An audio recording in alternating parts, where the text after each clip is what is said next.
FARDC. Iki gisirikare cyahuye n'intambara ikomeye imbere y'umutwe wa M23 kuva iyi ntambara yakongera kubura mu 2021. M23 ubigenzura ibice bitandukanye n'imijyi y'ingenzi mu burasirazuba bwa Repubulika ya Demokarasi ya Kongo harimo Goma na Bukavu. Hagati aho ndakwibutsa ko Repubulika ya Demokarasi ya Kongo iza mu bihugu 10 bya mbere muri Afurika bifite igisirikare gikomeye. Kuri urwo rutonde FARDC iza ku mwanya wa 8. Ku rundi ruhande kandi igisirikare cy'u Rwanda RDF ntabwo kigaragara kuri urwo rutonde. Vuba aha kandi M23 yafashe umujyi wa Walikale kure hashoboka mu burengerazuba. Uyu murwa umaze kuhagera. Kinshasa, ONU na bimwe mu bihugu by'iburengerazuba bashinja u Rwanda gufasha umutwe wa M23, ibyo mu bihe bya vuba Kigali itemeye cyangwa ngo ibihakane mu buryo bweru. Bisa n'ibitunguranye kuba M23 inesha ku rugamba ingabo za leta, mu gihe mu mibare ivugwa izi ngabo zikubye inshuro nyinshi umubare w'abarwanyi ba M23. Hejuru y'ibi hiyongeraho no kuva mu 2023 igisirikare cya Repubulika ya Demokarasi ya Kongo cyashowe agera kuri miliyoni 794 z'amadolari. Aya mafaranga ni menshi kurusha ikindi gihugu cyose muri Afurika muri iyi myaka. None ubu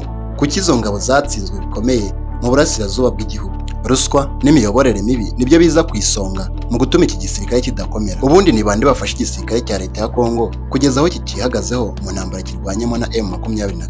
Inzobere zivuga ko igisirikare cya Repubulika ya Demokarasi ya Kongo cyari gikomeye kandi cyubashwe nyuma y'ubwigenge mu myaka y'1960 n'1970. Aha hari ku gihe cy'ubutegetsi bwa Mobutu Sese Seko. Cyari igisirikare gikomeye ariko cyaje gucikamo ibice no gusenyuka, n'ibivugwa na Mvemba Fezo Dizorere ukuriye Africa Program mu kigo Center for Strategic and International Studies, aho yagize ati mu mpera z'ubutegetsi bwa Mobutu nibwo igisirikare cyashengabaye, aho yubatse ingabo zimurinda zifite ibikoresho bikomeye ariko ntiyita ku gisirikare cyose muri rusange. Hejuru yo kubura ubushobozi, igisirikare cyahuye n'ikindi kibazo nyuma y'amasezerano y'amahoro atandukanye yo kurangiza intambara zo mu myaka y'1990. Muri aya masezerano harimo kwinjiza mu ngabo abahoze mu mitwe y'inyeshyamba. Bivuze ko kugeza hagati mu myaka y'ibihumbi 2000 igisirikare cyari kigizwe n'abari mu cya Mobutu n'abahoze ari inyeshyamba. Iki gikorwa cyo guhuza ingabo n'abahoze ari inyeshyamba ntabwo cyakoze neza cyane, nk'uko Richard Moncrief wo mu kigo Crisis Group abivuga, aho yagize ati nyuma y'izo ntambara twabonye igisirikare cy'igihugu kigizwe n'impande nyinshi zahoze zirwana, buri ruhande rufite intego zarwo,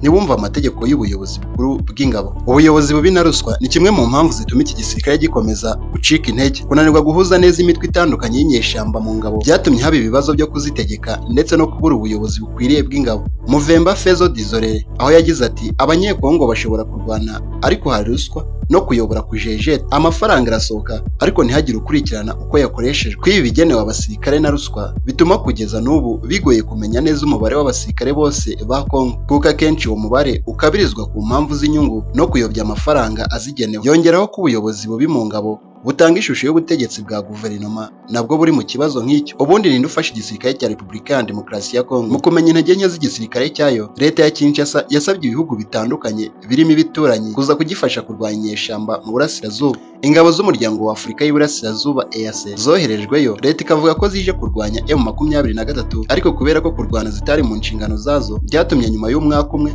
Kinshasa itongera amasezerano yazo. Moncrief akomeza agira ati byerekana gukomera kw'ingabo za M23 atari gusa mu buryo zubatse ikinyabupfura, uko ziyoborwa, gutegura hamwe n'ubutasi, ahubwo no mu bikoresho. Gusa nubwo M23 irimo kwihuta mu gufata ibice bitandukanye, kubigumamo no kubitegeka ngo ni ikindi kibazo. Imijyi bagenzura nka Bukavu na Goma igowe no kuba za banki zifunze, bivuze ko ikibazo cy'amafaranga, ibiciro by'ibicuruzwa by'ibanze n'ubugizi bwa nabi byazamutse. Kubera izo mpamvu, inzobere zivuga ko nubwo M23 yakomeza kwigira imbere, izagorwa no kugumana no gutegeka utwo duce yafashe. Anakomeza kandi avuga ati abanyekongo ntabwo bashishikajwe n'ibyo M23 irimo kugerageza gukora mu buryo burambye. Inzobere zivuga ko igisirikare cya Repubulika ya Demokarasi ya Kongo gikeneye ivugurura ryihuse kugira ngo kibashe gutanga umusaruro, ariko izi nzobere zikavuga ko ibi bisa n'ibidashoboka kuko ivugurura ari igikorwa kirekire ndetse gihenze kandi ishingira ku gukomera k'ubutegetsi n'ubushake bwa politiki.